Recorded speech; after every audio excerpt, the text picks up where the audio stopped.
ডিপজলের সঙ্গে তোমার অনেক কাজ হয়েছে এবং তার ওখানে তোমাদের যাতায়াত ছিল। তো তার সঙ্গে কাজের আসলে এক্সপেরিয়েন্সটা তুমি একটু যদি শেয়ার করতে।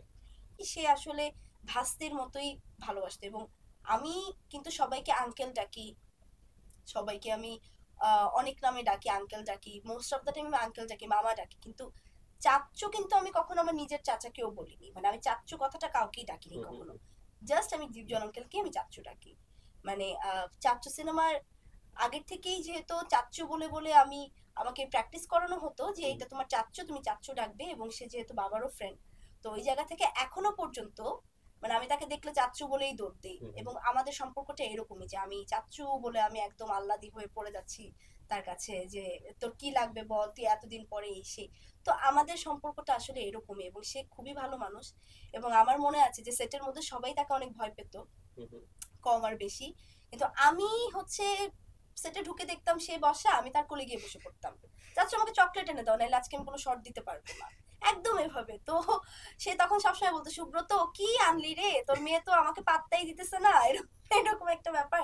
তো ওই জিনিসটা এখনো আছে, দেখা যায় যে সে আমাকে দেখলে এখনো, আরে দেখি নাকি রে, এই নাকি। তো কয়েকদিন আগে যেহেতু তাদের ইলেকশন গেল, হুম, আমি হুম, হুম। দেশে ছিলাম না দেখে যেতে পারিনি, তো বাবা বলছিল তোমার চাচ্চু তো একটু পর পরই খালি মেয়ে আসলো না, একটা ভোট কম পেলাম, আরেকটা ভোটে বেশি জিততাম মেয়ে আসলে।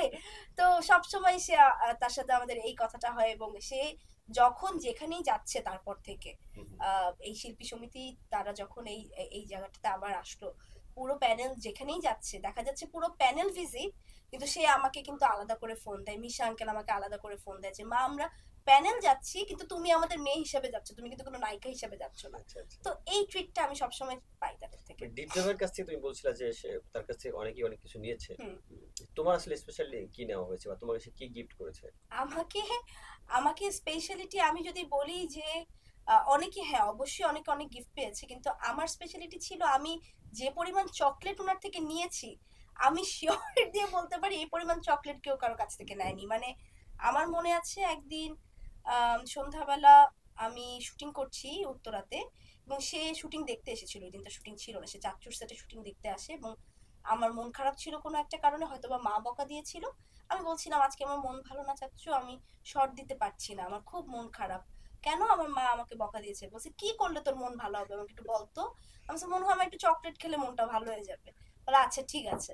তো আমি দেখলাম কি 1 ঘন্টা পরে আহ এত বড় বড় কার্টুনে করে যে আমরা বাজার আনি, তখন তো এরকম বড় বড় কার্টুন ছিল, ওই 3-4টা কার্টুন ঢুকলো, এবং কার্টুন এই পর্যন্ত ভরা চকলেট।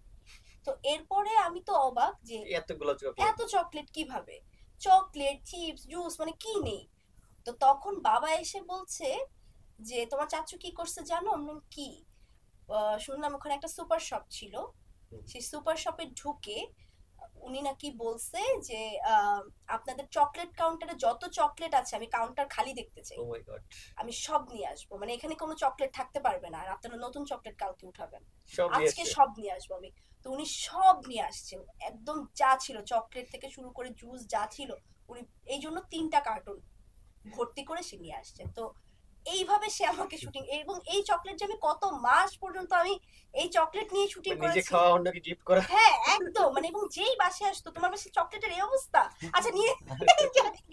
তো এই এই ভালোবাসাগুলো আমি তার থেকে পেয়েছি, এবং এখন তো অনেকেই বলে এটা পেয়েছি ওটা পেয়েছি, কিন্তু আমরা আসলে ওই সময়টাই দেখেছি এবং সে আসলে এরকমই। কিন্তু ডিপজল ভাই মাঝখানে আক্ষেপ করেছিল যে দিঘি তো আমাদের মেয়ে। হুম হুম হুম তো দিঘি ফিল্ম করবে, ওকে তো আমরা নিয়ে ফিল্ম করবো, হুম হুম। আমাদের হাউজে কাজ করবে বা আমরা ওকে নিয়ে ভালো করবো, কিন্তু সেটা হয়ে ওঠে নাই কেন? সেটা হয়ে ওঠেনি হয়তোবা তখন আসলে চাচু সিনেমা করছিল না ওভাবে, সেও তখন ওই সময়টা একটু গ্যাপে ছিল, এবং তারপরে সে যখন সিনেমা করে দেখা যায় আমিও আসলে পরপর এদিকে সিনেমা করছিলাম, তার বাবার সাথে যোগাযোগ ছিল, কিন্তু আমার সাথে তখনও তার ওভাবে ডিরেক্টলি যোগাযোগ হয়নি, যেহেতু অনেক হুম, বছর গ্যাপ হয়ে গেছে একটা। তো চাচ্চু তো আক্ষেপ রাখতেই পারে যে আমাদের ঘরের মেয়ে, এবং সে হুম, আমি আমি মনে করি যে সে এতটাই আপন মনে হুম, করে হুম, দেখি হুম, আক্ষেপটা সে রাখতে পেরেছে, হুম। বলতে পেরেছে যে আমাদের ঘরের মেয়ে আমাকে বলেনি কেন। তো আমরা আসলে এতটা ক্লোজ যে আহ, সে আমাকে কখনোই নায়িকা মনে করেনি, সে তার কাছে আমি সে ভাব মানে সে এরকমও হয় যে আমি হয়তোবা বলতে পারি তাকে যে ছোটবেলায় যেভাবে হুম, আমি হুম। বলেছি চাচ্চু আমি চকলেট খাবো, আমি যদি চাকে বলি চাচ্চু একটা সিনেমা প্রডিউস করো তো, যে আমি আমি করব, সে কিন্তু সাথে সাথে এখন রাজি হয়ে করবে যাবে। একদমই। তো জিনিসটা আসলে আমাদের মধ্যে এরকম। তো বাবা চাচারা সবসময় আমাদের উপর একটু আক্ষেপ করে থাকে, কিন্তু পরে আবার তাৎক্ষণিকভাবেই ঠিক হয়ে যায়। যেমন লাস্ট যখন আমার সাথে দেখা হয়েছে তখনও আবার আমাকে বলছে কি, তুই কি আমার মাইন্ড করলি নাকি রে আমার উপর? আমি বলছি, না আপনার উপর আমি কেন মাইন্ড করবো, আপনি বলে কি বলে?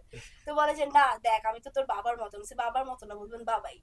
আপনি আমাকে যাই বলেন আমার কোনোদিন সমস্যা নাই। তো ওই জায়গাটা আসলে আমরা ছোটবেলা থেকেই আমি তার তার থেকে, যেহেতু তার কাছে বড় হয়েছি, আমি ওই জায়গাটা সে আমার কাছে এমনিই পায়। এমনি পায়।